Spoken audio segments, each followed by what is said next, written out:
小雨，2026年5月8号，美国公开第一批 UFO 档案，官方现在叫 UAP， 但我还是说 UFO 顺口。我本来以为关键是外星人有没有，结果看完之后，最不舒服的是4个字：没有共识。不是飞环最吓人，是官方自己也说不清。听起来像废话，但你越想越觉得要命。等一下，你是说公开 UFO 档案最吓人的不是飞船，而是他们自己也没有一个统一说法，是这个意思吗？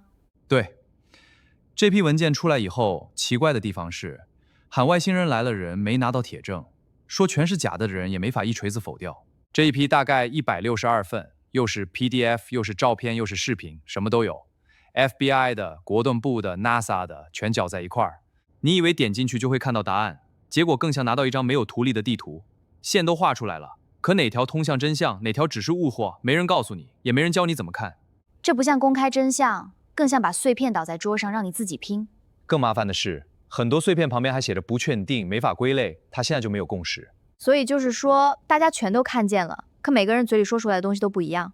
对，不是说你把它拍下来记进档案里，就等于搞清楚了它到底是个啥。不明飞行物好歹是个名字，能说出来，但没有共识这4个字，就像医生拿着片子跟你说，这儿确实有影子，但我说不准是什么。你说难受不难受？我以前聊 UFO 的时候，最烦就是这个，聊着聊着，总有人逼你站队，要不就说绝对是真的，要不就说全是假的。但这批文件偏偏哪边都不站，他把人卡在中间了。比如有一张被反复讨论的照片，据说拍的是月球表面，黑色背景里能看到3个小黑点，刚好排成一个三角形。就一张照片，有没有第2个角度或者别的记录能对上？不然我看见3个点，也只能说它是3个点，不能直接说那就是飞船吧。问题就在这儿，照片里确实有3个小黑点，但从3个小黑点到一艘飞前，中间还隔着老远呢。那一步不是照片告诉你的，是我们自己脑补上去的。所以你的意思是，证据本身可能就到3个黑点为止，后面的故事全是咱们自己补上去的。那这照片是不是白拍了，还是只能说明一半？没错，相信的人会说，你看三角形飞行器；不相信的人会说，这不就是照片狭隙或者反光吗？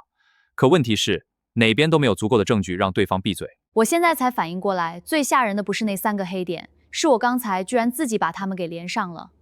明明照片没说，我脑子已经替他补完了。这就是 UFO 档案最容易让人上头的地方。你以为你在看证据，其实很多时候你看到的是证据里缺掉的那一块。空白越大，脑补越快。还有一个挺有名的案例，说有个东西高速移动，还出现过直角转向。直角转向，如果是真的，那就离谱了。普通飞机不可能像鼠标、光标一样拐弯。对，所以我一开始也想说它违反物理定律，后来仔细一想，又不敢这么快下结论。图上那条轨迹不一定就是天上那东西真实飞过的路线，散讯器偏一点，距离估错一点，最后画出来的路线可能就天差地别。就像地图定位错了，把你标到河里，不代表你真的开车冲进河里了。就是这个意思。所以我现在看 UFO 视频，第一反应不是站队，而是先问谁拍的，原始数据有没有，前后几秒有没有，设备参数给没给。这些少一个，它就只能叫线索，不能叫答案。等于是先别急着判断天上是什么，先看看自己手里这双眼睛到底靠不靠谱，别让脑子先下结论。对，它不只是在问天上有没有东西，它甚至让你开始怀疑自己，你拿到的这张图、这段视频到底算证据，还是只能算一个没法考证的线索？这句话比外星人还可怕，因为如果看见本身都不稳定，那后面的判断全都会跟着软掉，像地基一歪，楼也跟着歪，越盖越危险。而且这些材料听起来都有权威，对吧？军方散旗器、飞行员记录、历史档案。但你想想，越是大机构，它能公开的东西反而越少。不一定都是故意藏着，有些东西也确实不能全摊出来。彩虹器多厉害，哪里有盲区，中间怎么处理数据，这些东西他们不会全跟你讲。因为说的太细，就等于把自己的眼睛有多厉害，哪里看不清，也一起告诉别人了。这不是普通隐私，是能力边界，当然不会全摊开。所以普通人最后能看到的，往往只是那一段视频、那张照片、那几页文件，关键件的来龙去脉反而不在你手里，你只能在边缘猜。所以等于说，我们看到的不完整，是人家想让你看到的那一小块。对，这批资料不是把答案递给你，他想把你拽到一扇半开的门前。这比关着门还难受。关着门我可以骂你藏着掖着，但门开一条缝，我反而会一直想往里看，越看不到越想看，越想越睡不着了。还有个记录说，中亚一带的夜空里出现过一道强光，像文发一样往上转。夜空、强光、文垮这3个词放一起，我脑子里的未解之谜 BGM 已经响了。但夜空有个麻烦，就是参照物太少了。一个光点到底离你多远，飞多快，在多高的地方，我们眼睛很容易看错。甚至越紧张越容易看错。就像晚上开车，前面有个电点，你根本说不清它是远处车灯还是近处什么东西反了一下光。日本上空也有一个，答案里写的是像美式浮桥。像足球这个字本身就很模糊，它可能是形状像，也可能只是当时看起来像。一个像字能装进去太多想象和误会，听着就不稳。对了，答案里也列了一些后来搞清楚的，鸟啊、气球啊、设备物语什么的，但有一些到现在谁也搞不明白，只能先放在那儿继续挂着。所以你看完一圈，最老实的答案反而是我真不敢说它是什么。这个答案很怂，但比乱下结论更诚实，也更像现实里会发生的事儿。这就是整批档案最真实也最难受的地方。他没把你拉到肯定是外星人那边，也没把你推到全是假的那边，他就让你悬着，没法落地。他就是把你卡在中间，材料不够，解释不了，谁也说服不了谁。没有共识，这4个字怎么比飞碟还瘆人？像有人把答案从桌上拿走了。我看到这儿的时候，突然反应过来，以前我们聊 UFO 总会问官方到底藏了什么，结果这一次他们明明公开了一部分，我还是看不明白。等一下，你的意思是不是他们给不给你看的问题，是就算给你看了，你也不知道该怎么看，那种无力感更烦，像答案在眼前却读不懂。对，后来我想明白了，我卡住的不是飞环本身，而是这东西到底该叫什么？你说叫巫术，叫自然现象，叫秘密技术，还是继续叫未知？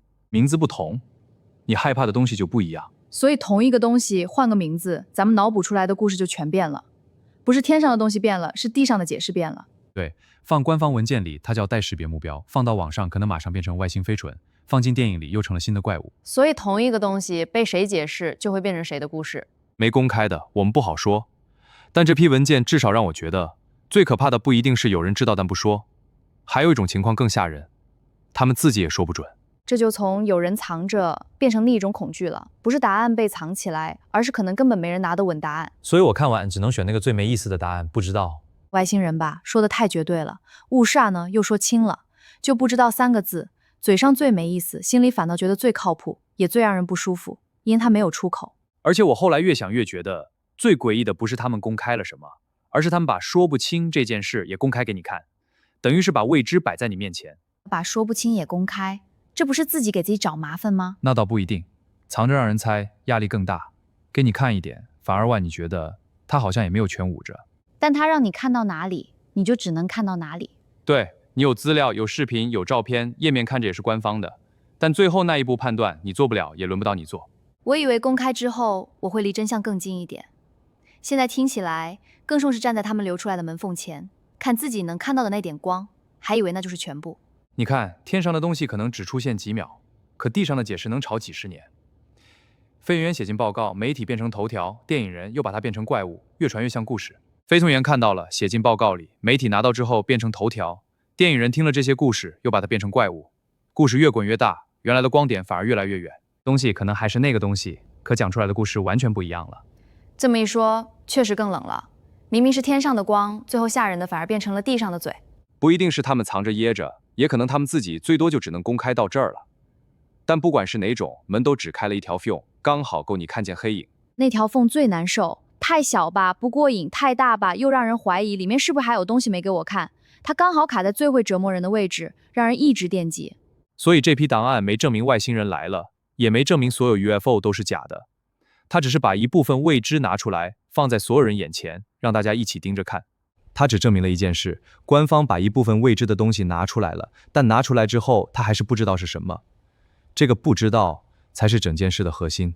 以前不舒服是因为别人不让我们看，现在更不舒服是因为门开了，灯也亮着，可房间最里面还是黑的。你知道那里有东西，但你看不清。对，他们打开给你看了，但你没拿到判断权。所以说到底不是谁看见了就管用，关键是看谁来解释它，谁来给它起名字，谁就掌握故事。好了，这期说完了。如果你喜欢听我和小雨讲故事，就订阅我们吧，也可以把你想法留在评论区，我们都会看。下期见。下期见。